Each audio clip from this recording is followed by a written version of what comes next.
Thanks for supporting the channel by clicking the links in the description box.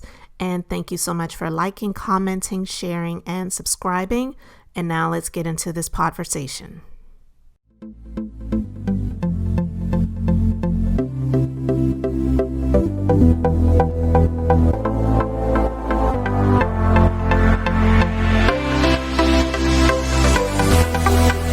Hey guys, so we have to have a conversation about this Fresh Prince of Bel-Air reunion, and honestly not so much about the entire show, because we all know for the most part everybody is wanted to hear what Janet Hubert, who was the first Aunt Viv on the show, had to say. Because when there were rumors speculating about there being a reunion, nobody thought that she would be included, because she was pretty much blackballed, not just from the show, but from the industry, from Hollywood. Most of us know Aunt Viv as like the real Aunt Viv, and then they brought in the replacement a few seasons later. I can remember watching this show and just being so inspired by this woman because, one, she was a dark-skinned black woman who was educated. She was a professor of a college. And then it just seemed like over time on the show, they may have just a little bit dumbed her role down because she was expecting, and she went from being this strong black woman who was a professor at a university to being a whiny wife to Uncle Phil, who was, screaming at everybody because she was in so much pain in carrying this child who had put so much weight on her. Now, she was pregnant in real life. So in this reunion, and as she and Will Smith were talking, I could feel her, because she has done a number of videos where she has blasted Will Smith, blasted Jada Pinkett Smith. And to be honest with you, I was on her side, and I just was like, go ahead, girl, rightfully so, because she shared how she wasn't fired, but she was expecting, and they pretty much prohibited her from doing other things and gave her such a short span of time to work that it was significantly reducing her pay. And she just said that, I'm not going to do it. And she decided to walk away. So technically she wasn't fired, but in a way she was. And we all know how that works. I mean, businesses do that type of stuff all the time. Sometimes they don't have a choice but to do it, and then sometimes it's dirty tactics and why they do it.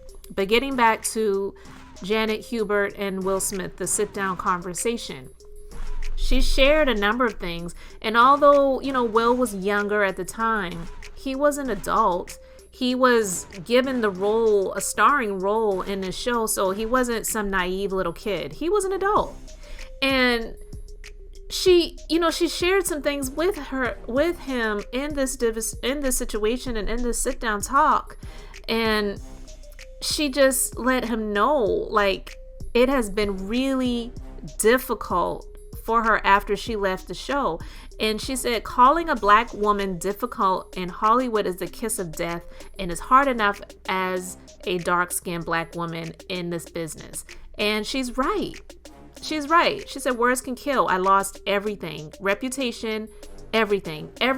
I understand you were able to move forward, but those words, calling a black woman difficult in Hollywood is the kiss of death. It's the kiss of death. It's hard enough being a dark-skinned black woman in this business. And she said, I can see where I made the set very difficult. He said, I can see where I made the set very difficult for Janet. So he acknowledged that. So he wasn't naive. He knew what he was doing.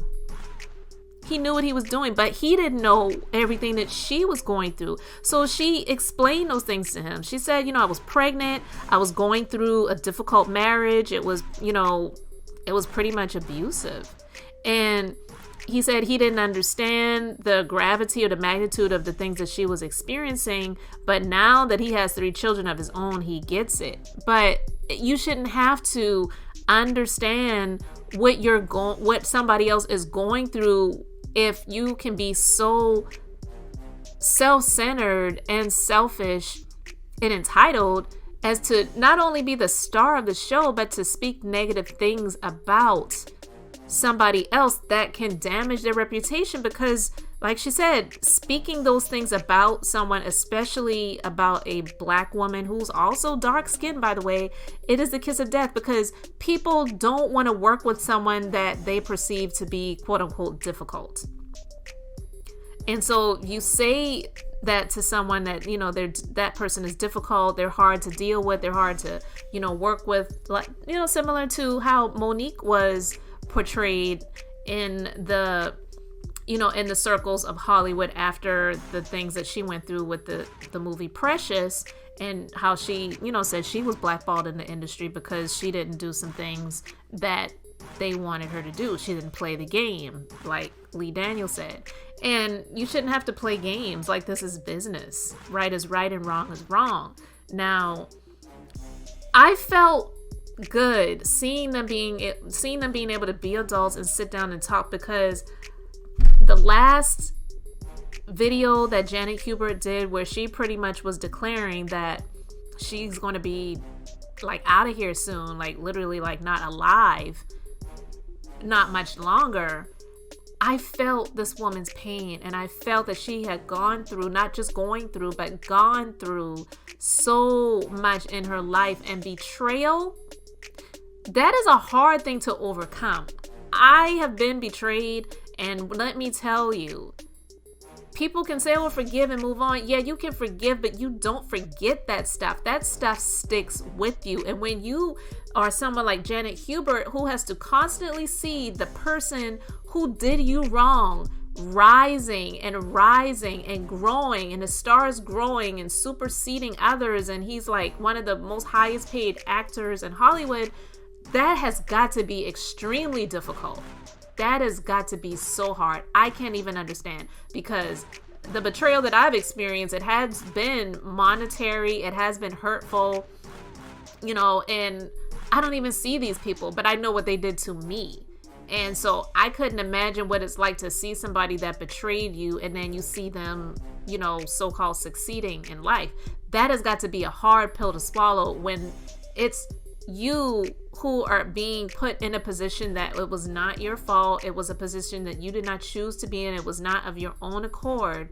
And you get put in this position, and then the person that helped to place you in this position is doing well and they're living their best life. That's got to be hard.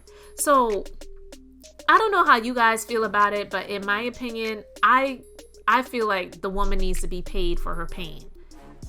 It's an apology is cool, but I don't think that that's good enough.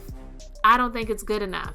Now, it's none of our business, and it's not for us to know if maybe something happened on the back end where he hooks some things up for her.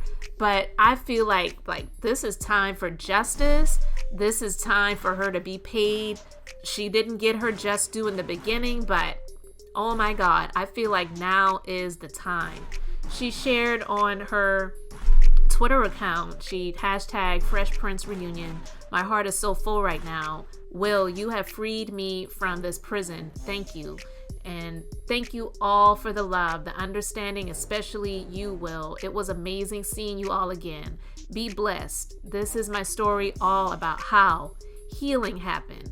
And that is why I feel, pretty full right now. And I'm glad to see some words of relief and freedom coming from her, because the things that I've been hearing over the years, I felt this woman's pain.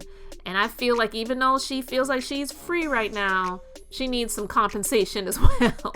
Ain't nothing wrong with being freed, but you need to get some compensation. I mean, it's similar to somebody who was put in prison unjustly. Yeah, you may free that person, but they need some compensation for the years that they were locked up. And I feel like this woman needs to be paid for her pain. So I don't know how you guys feel about it, but you let me know your thoughts about all of this in the comment section.